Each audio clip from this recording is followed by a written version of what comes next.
Hello दोस्तों, कैसे हैं आप सभी। आई होप कि आप लोग अच्छे होंगे। एक बार फिर से स्वागत है आपके अपने यूट्यूब चैनल साइंस वाला पे। जो स्टूडेंट्स हमारे चैनल पे न्यू है, हमारे चैनल को सब्सक्राइब कर लीजिएगा और साथ ही में बेल आइकन को ऑल प्रेस कर लीजिएगा।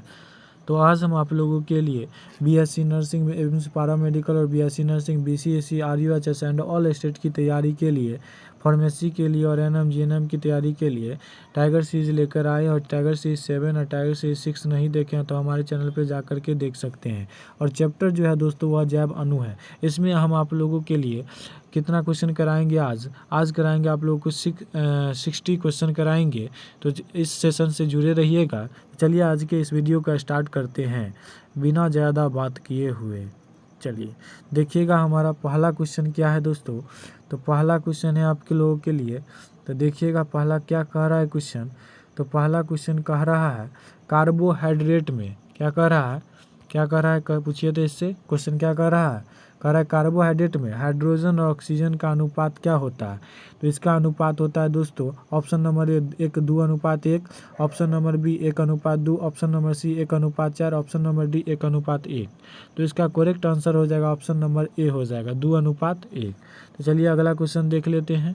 अगला क्वेश्चन है 1 ग्राम कार्बोहाइड्रेट से कितने किलो कैलोरी ऊर्जा मिलती है। तो इससे जो किलो कैलोरी ऊर्जा जो मिलती है ना दोस्तों, वह मिलती है आपका 4.1 किलो कैलोरी ऊर्जा मिलती है। ठीक है, ये ऑप्शन और पढ़ लीजिएगा आप लोग, क्योंकि क्वेश्चन की संख्या ज़्यादा है तो थोड़ा लंबा वीडियो हो जाएगा इसीलिए। तो देखिएगा अगला क्वेश्चन क्या कह रहा है। अगला क्वेश्चन कह रहा है आपका कार्बोहाइड्रेट की संरचनात्मक इकाई होती है।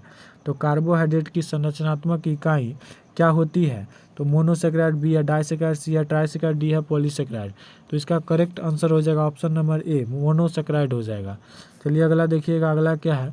किस शर्करा का अपघटन नहीं होता है।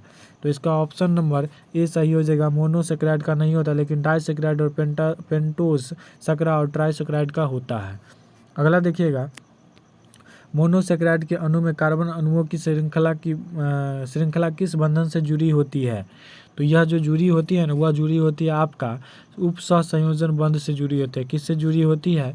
तो यह जुड़ी होती है आपका सहसंयोजन बंध से जुड़ी होती है। ठीक है, अगला देखिएगा क्वेश्चन क्या कह रहा है। अगला क्वेश्चन कह रहा है आपका मोनोसेक्राइड में कार्बन परमाणु से, मोनोसेक्राइड में क्या कह रहा है, मोनोसेक्राइड में कार्बन परमाणु से कौन सा समूह जुड़ा होता है। तो इसका जो समूह जुड़ा होता है ना, वह जुड़ा होता है आपका कार्बोनिल ग्रुप समूह जुड़ा होता है। ठीक है, अगला क्वेश्चन देख लीजिएगा। अगला क्वेश्चन है समस्त जीव कोशिका जैव ऊर्जा के लिए किस ईंधन का ऑक्सीकरण करती है। तो यह जो ईंधन का ऑक्सीकरण करती है ना, वह करती है आपका ग्लूकोज का करती है। ठीक है, तो चलिए अगला क्वेश्चन देख लीजिएगा। अगला क्वेश्चन क्या कह रहा है। तो अगला क्वेश्चन की ओर हम लोग मोहन कर जाते हैं। तो अगला क्वेश्चन क्या कह रहा है। तो अगली क्वेश्चन हमारा है, देख लीजिए यहाँ आ गया क्वेश्चन। तो अगला क्वेश्चन कह रहा है, अगला थोड़ा और जूम इन कर लेते हैं, जूम इन।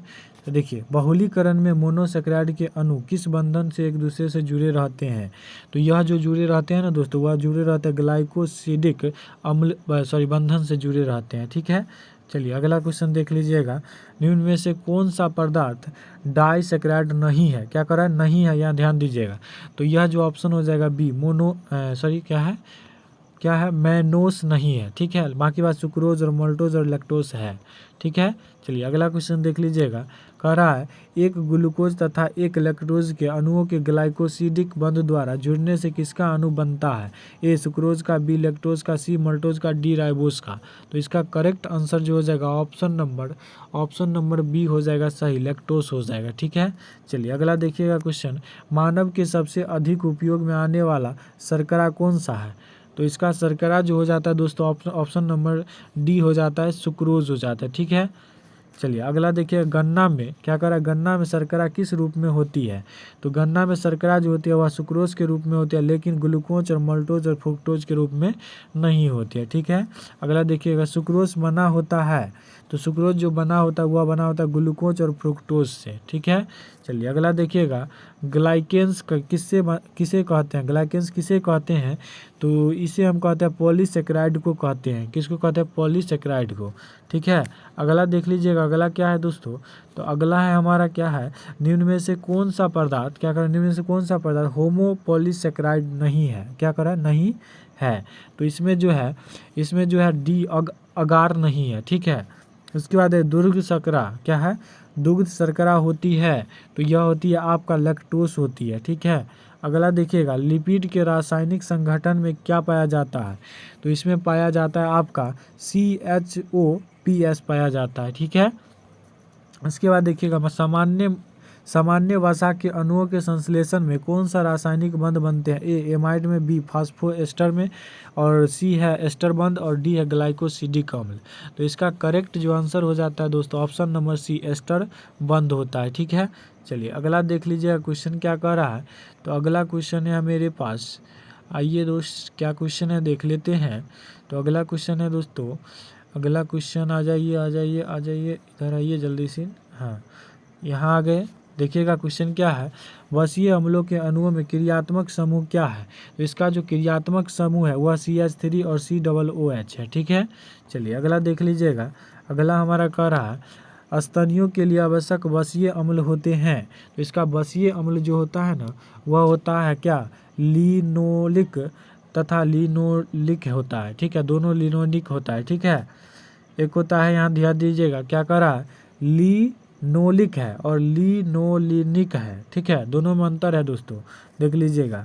उसके बाद देखिएगा अगला है 21 नंबर है, सामान्य वसा के अणु को क्या कहते हैं, सामान्य वसा के अणु को क्या कहते हैं, ग्लिसराइड कहते हैं। ठीक है, अगला देख लीजिएगा, अगला क्या कह रहा है मोम कोलेस्ट्रॉल तथा प्राकृतिक रबर किस श्रेणी के पदार्थ होते हैं, तो यह जब प्रोटॉन्स, बी है कार्बोहाइड्रेट, सी है लिपिड, डी है वसाएं। तो इसका करेक्ट जो आंसर हो जाता है ऑप्शन नंबर सी, लिपिड्स हो जाएगा। ठीक है, चलिए आगे की ओर बढ़ते हैं। क्वेश्चन क्या कह रहा है, स्टेरॉयड हार्मोन तथा विटामिन डी का निर्माण होता है, तो इसका निर्माण होता है स्टेरॉयल के कारण से होता है। ठीक है, चलिए अगला देखिएगा, आवश्यक वसा अम्ल है, आवश्यक वसा अम्ल क्या है, तो आवश्यक वसा अम्ल जो है वह लिनोलिक है। ठीक है, लिनोलिक अम्ल है। ठीक है, अगला देखिएगा, प्रोटीन बना होता है, तो प्रोटीन जो बना होता है ना वह बना होता है आपका किससे बना होता है, तो carbon, hydrogen, oxygen and nitrogen से। किससे, कार्बन, हाइड्रोजन, ऑक्सीजन और नाइट्रोजन से बना होता है। ठीक है, अगला देखिएगा, अगला क्या कर रहा है, संयुग्मी, क्या कर रहा है, संयुग्मी प्रोटॉन्स जिनमें कार्बोहाइड्रेट प्रोस्थेटिक समूह के रूप में पाए जाते हैं क्या कहलाती है, तो यह कहलाती है आपका ग्लाइकोप्रोटीन कहलाती है। ठीक है, अगला क्वेश्चन देख लेते हैं दोस्तों। अगला क्वेश्चन, कौन सा अमीनो अम्ल मनुष्य के पोषण के लिए आवश्यक होता है, तो ये जो आवश्यक होते हैं ना वह होते हैं आपका ग्लाइसिन होता है। कौन होता है, ग्लाइसिन। तो चलिए अगला क्वेश्चन देख लेते हैं, अगला क्वेश्चन क्या कह रहा है, तो अगला क्वेश्चन हमारा क्या कह रहा है, तो अगला क्वेश्चन की ओर हम लोग आते हैं। तो अगला क्वेश्चन है मेरे पास, कहाँ गया, आइए दोस्त, हाँ चलिए यहाँ देखिएगा, अगला क्वेश्चन क्या कह रहा है, अगला क्वेश्चन कह रहा है प्रोटीन की अधिक भिन्नता के कारण होता है, तो प्रोटीन की अधिक भिन्नता के कारण जो होता है ना दोस्तों वह हो जाता है आपका प्रोटीन अणुओं में अमीनो अम्ल के अनुक्रमण का होता है। ठीक है, चलिए अगला देख लेते हैं, अगला क्या करा, निम्नलिखित में से कौन सा रासायनिक लक्षण सभी जीवधारियों में एक सा नहीं है, क्या करा, नहीं है, नहीं वाला खोजना है। ठीक है, तो नहीं वाला खोजिए, कौन सा हो जाएगा, तो इसका ऑप्शन नंबर जो है दोस्तों सी सही हो जाएगा, शरीर में उपस्थित प्रोटीन का प्रकार। ठीक है, चलिए अगला देख लीजिएगा, अगला कह रहा है 30 नंबर कह रहा है प्रोटीन्स को यह नाम किसने दिया था, ए बर्जिलियस, बी कुहने और सी हेलेनियस और डी एन में से कोई नहीं, नन ऑफ दीज। तो इसका करेक्ट जो आंसर हो जाता है ऑप्शन नंबर ए सही हो जाता है, बर्जिलियस। ठीक है, बर्जिलियस हो जाएगा। तो चलिए अगला क्वेश्चन देखते हैं। तो हमारा अगला क्वेश्चन है दोस्तों, अगला क्वेश्चन कह रहा है हमारा 31 नंबर, प्रोटीन में कार्बन, हाइड्रोजन, ऑक्सीजन के अतिरिक्त नाइट्रोजन की लगभग कितनी प्रतिशत मात्राएं होती है, तो इसका प्रतिशत बताना है कितना प्रतिशत होता है, तो यह 16% होता है दोस्तों। ठीक है, चलिए अगला देखिएगा, प्रोटीन अणु क्या कर रहा है, प्रोटीन अणु किन अणुओं के बहुलक है, तो पहला ग्लिसरॉल, बी है न्यूक्लियोटाइड्स और सी है मोनोसेक्राइड और डी है अमीनो अम्ल। तो इसका करेक्ट आंसर जो हो जाता है ऑप्शन नंबर डी हो जाएगा, अमीनो अम्ल हो जाएगा। उसके बाद है मानव शरीर में निर्मित प्रोटीन अणुओं के संश्लेषण में कितने प्रकार के अमीनो अम्ल के अणु भाग लेते हैं। तो इसमें जो है ना वह लेता है दोस्तों आपका 20 प्रकार का अमीनो अम्ल। ये हम एक वीडियो में ज़रूर बताए थे सफलता सीरीज में हम बताए थे। तो कितने प्रकार के अमीनो अम्ल होते हैं, 20 प्रकार के, ये हम बताए हुए थे। ठीक है, चलिए अगला देख लीजिए क्वेश्चन क्या है। 34 नंबर, कौन सा पदार्थ प्रत्येक अमीनो अम्ल अणु में होते हैं। तो इसमें जो है दोस्तों वह हो जाता है आपका उपरोक्त में से सभी। कहने का मतलब COOH समूह, हाइड्रोजन परमाणु और NH2 समूह, ये सभी हो जाते हैं। ठीक है, चलिए अगला क्वेश्चन देखते हैं। अगला क्वेश्चन क्या कह रहा है। अगला क्वेश्चन हमारा कल है सबसे तरल अमीनो अम्ल अणु होता है। सबसे तरल अमीनो अम्ल होता है ग्लाइसिन में होता है। ठीक है, अगला देखिएगा DNA अणु के भीतर होता है। तो DNA अणु के भीतर जो होता है ना दोस्तों वह होता है आपका ऑप्शन नंबर डी सही है। 2 रज्जु होते हैं जो एक दूसरे के क्या होते हैं प्रति समांतर चलते हैं और 5 के 3 हो जाता है दिशा में तथा दूसरा दिशा में 3 के 5 दिशा में हो जाती है। ठीक है, अगला देखिएगा क्वेश्चन क्या कर रहा है। अगला क्वेश्चन है मेरे पास, अगला क्वेश्चन की ओर हम लोग मोहन करते हैं। तो अगला क्वेश्चन आ जाता है मेरे पास। कौन सा क्वेश्चन है दोस्तों, देखते हैं क्वेश्चन क्या कह रहा है। तो क्वेश्चन हमारा कह रहा है न्यूक्लिक अम्ल, क्या कह रहा है, न्यूक्लिक अम्ल में नाइट्रोजनी बेसों के किस जोड़ को उसके आगे दी गई श्रेणी गलत मिलाया गया है। तो इसमें जो श्रेणी गलत मिलाया गया उसका चिन्हित कीजिए। तो इसमें डी श्रेणी जो है गलत मिलाया गया है, एडिनिन, थाइमिन और प्यूरिमिन, ये गलत बताया गया है। ठीक है, अगला जो बताया गया है हम लोगों को वह बताया गया है कौन सा तत्व न्यूक्लिक अम्ल में होता है परंतु प्रोटीन में नहीं। यहाँ नहीं का बात किया गया, ये ध्यान दीजिएगा। अक्सर विद्यार्थी क्या करते हैं, नहीं देखते हैं और सीधे आंसर मार देते हैं। तो ये गलती नहीं आप लोग कीजिएगा। तो देखिए इसका करेक्ट आंसर जो हो जाता है ऑप्शन नंबर ए सही हो जाता है, फास्फोरस। अगला देखिएगा, अगला क्या कह रहा है, न्यूक्लियोटाइड्स के संश्लेषण में कितने प्रकार के नाइट्रोजनी समाक्षार प्रयुक्त होते हैं। तो इसमें जो है इसमें जो होते हैं वह हो जाते हैं आपका 5 प्रकार के होते हैं। ठीक है, चलिए अगला देख लीजिएगा। पिरीमिडीन तथा प्यूरिन के अणुओं में नाइट्रोजन परमाणु की संख्या क्रमशः होती है, कितनी होती है। तो इसकी जो संख्या होती है दोस्तों वह होती है आपका 2 और 4 होती है। ठीक है, अगला देख लीजिएगा राइबोस शर्करा, क्या है, राइबोस शर्करा में कौन से नाइट्रोजनी समाक्षार की संलग्नता नहीं होती है। तो इसमें का करेक्ट आंसर हो जाएगा ऑप्शन नंबर बी हो जाएगा, थाइमीन। ठीक है, चलिए अगला देखिएगा एंजाइम शब्द का प्रयोग सर्वप्रथम किसने किया था। तो एंजाइम शब्द का प्रयोग सर्वप्रथम कोहने ने किया था। ठीक है, चलिए अगला देखिएगा एंजाइम सम्मिश्रण को कहते हैं, क्या कहते हैं, सम्मिश्रण को कहते हैं हम लोग, इसको कहते हैं होलो एंजाइम कहते हैं। ठीक है, अगला है लगभग सभी एंजाइम होते हैं। तो लगभग में सभी जो एंजाइम होते हैं ना वह होता है प्रोटीन। ठीक है, चलिए अगला क्वेश्चन देखते हैं। अगला क्वेश्चन क्या कह रहा है, अगला क्वेश्चन कह रहा है, तो अगला हमारे पास क्वेश्चन है आप लोगों के लिए, प्रोटीन द्वारा निर्मित एंजाइम भाग को क्या कहते हैं। प्रोटीन द्वारा क्या कर रहा है, प्रोटीन द्वारा निर्मित एंजाइम के भाग को क्या कहते हैं। एंजाइम को भाग को एपो एंजाइम कहते हैं, क्या कहते हैं, एपो एंजाइम। उसके बाद देखिएगा अगला क्वेश्चन क्या कह रहा है, निम्नलिखित में से किस एंजाइम में MO प्रोस्थेटिक समूह के होते हैं। तो इसका करेक्ट आंसर हो जाएगा डी, क्या हो जाएगा, नाइट्रेट डिक्टेज हो जाएगा।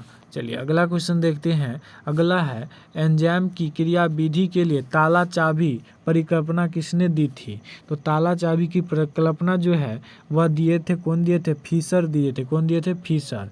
चलिए अगला देखिएगा निम्न में से कौन सा को एंजाइम है। तो इसका करेक्ट आंसर जो हो जाएगा ऑप्शन नंबर डी हो जाएगा, राइबोफ्लेविन, और बी हो जाएगा निकोटिनामाइड, और सी हो जाएगा पेंटोथेनिक अम्ल हो जाएगा। तो इसका चलिएगा अगला क्वेश्चन देख लीजिएगा, NADP निम्नलिखित में से क्या है। तो NADP जो है ना दोस्तों वह एक प्रकार की क्या है, एंजाइम होती है। क्या होती है, एक प्रकार की एंजाइम होती है, इतना याद रखिएगा। चलिए अगला देख लीजिएगा क्वेश्चन है, एक एंजाइम जो स्टार्च का जल अपघटन कर माल्टोज में परिवर्तित कर देता है वह क्या कहलाता है? वह जो कहलाता है ना, वह कहलाता है आपका एमाइलेज कहलाता है। क्या कहलाता है? एमाइलेज कहलाता है। चलिए अगला देख लीजिएगा। उसके बाद एक एंजाइम उत्प्रेरित करता है, तो एक एंजाइम जो उत्प्रेरित करता है वह केवल क्रियाधार को उत्प्रेरित करती है। उसके बाद किसको उत्प्रेरित करता है? उसके बाद देखिएगा लैक्टेट डिहाइड्रोजीनेज LDH इसको शॉर्ट में बोलते हैं, जो पायरुवेट को उत्प्रेरित कर लैक्टोज बनाता है। किसका उदाहरण है? तो यह जो उदाहरण है ना वह है आपका आइसो एंजाइम का है। ठीक है, चलिए अगला देखिएगा क्वेश्चन क्या है। अगला जो क्वेश्चन है ना वह है इस प्रकार की। अगला क्वेश्चन देखिएगा, ये आप लोग को प्रीवियस ईयर क्वेश्चन मिलेगा। तो देखिएगा क्वेश्चन क्या है। क्वेश्चन है हमारा किण्वन द्वारा क्या करा है? किण्वन द्वारा अल्कोहल की क्या करा है? किण्वन द्वारा अल्कोहल की निर्माण की क्रियाविधि एंजाइम का उपयोग होता है। तो इसका उपयोग होता है आप लोगों के लिए एंजाइमेज के रूप में। ठीक है, चलिए अगला देखिएगा। नाइट्रेट क्या करा है? नाइट्रेट क्या करा? रिडक्टेज एंजाइम किसके संश्लेषण में भाग लेती है? तो यह जो भाग लेती है दोस्तों NO2 के रूप में भाग लेती है। उसके बाद देखिएगा एंजाइम क्रिया करते हैं, तो एंजाइम जो क्रिया करते हैं ना वह करते हैं आपके सक्रिय ऊर्जा के घटाकर। उसके बाद है यहाँ देखिएगा विगत वर्षों के प्रश्न, यानी कहने का मतलब जो पूछा गया है पहले प्रश्न वो है BSc नर्सिंग के में। तो देखिएगा दुग्ध प्रोटीन है, यानी दूध प्रोटीन क्या है? यह 2019 में आप लोगों को पूछा गया है दोस्तों। तो इसका ऑप्शन नंबर केसिन हो जाएगा, केसिन प्रोटीन हो जाएगा। ठीक है, चलिए अगला देख लीजिएगा। कह रहा है मैलिक डिहाइड्रोजीनेज कौन सा पदार्थ बनाता है? यह 2019 का प्रश्न है। तो इसका करेक्ट जो आंसर हो जाता है दोस्तों, इसका करेक्ट जो आंसर हो जाता है option number A malic acid हो जाएगी। ठीक है, अगला देखिएगा दोस्तों। एसिड हाइड्रोलेज पाया जाता है, 2018 का प्रश्न है। तो इसका करेक्ट आंसर हो जाएगा लाइसोसोम हो जाएगा। अगला है देखिएगा कौन सा एक प्रोटीन नहीं है? नहीं का बात किया गया है, तो इसमें से ऑप्शन नंबर बी नहीं है, राइबोजाइम नहीं है। 2018 में पूछा गया दोस्तों। क्वेश्चन का लेवल आप लोग खुद ही देख लीजिए, ये नीट का लेवल का क्वेश्चन नहीं है दोस्तों। जो आप लोग सोचते रहते हैं कि नीट लेवल पूछेगा, ऐसा कोई बात नहीं है। ये नॉर्मल प्रश्न ही रहते हैं जो कि आप लोग को हम दिखा भी रहे हैं। ठीक है, तो चलिए अगला क्वेश्चन देख लेते हैं। अगला क्वेश्चन क्या है? अगला क्वेश्चन है काइटिन है। तो काइटिन जो है ना दोस्तों वह आप लोगों का क्या है? वह आप लोगों का नाइट्रीकृत पॉलीसेकेराइड है। ठीक है, यह 2017 का प्रश्न है। चलिए अगला क्वेश्चन देखते हैं। तो अगला क्वेश्चन क्या है मेरे पास? तो अगला क्वेश्चन है, अब मेरे पास कोई क्वेश्चन नहीं है। 60 क्वेश्चन आप लोगों को करा दिया गया है। अगर हमारे चैनल पर न्यू है तो हमारे चैनल को सब्सक्राइब कीजिए। Thanks for watching the videos. हमारे चैनल पर न्यू स्टूडेंट कोई है तो हमारे चैनल को सब्सक्राइब कर दीजिए और बेल आइकन को ऑल प्रेस करना नहीं भूलिए। और अधिक अच्छा लगा हो तो वीडियो को लाइक कर दीजिएगा और चैनल को सब्सक्राइब कर दीजिएगा और अपने दोस्तों में ज़रूर इसे शेयर कीजिएगा, क्योंकि दोस्तों आप लोग भी समझ रहे हैं कि बनाने में कितना मेहनत लगता है, तो आप लोग समझ ही सकते हैं। और कमेंट करना नहीं भूलिए कैसा क्लास लगा। तो आज के लिए इतना ही, मिलते हैं नेक्स्ट वीडियो में, तब तक के लिए धन्यवाद।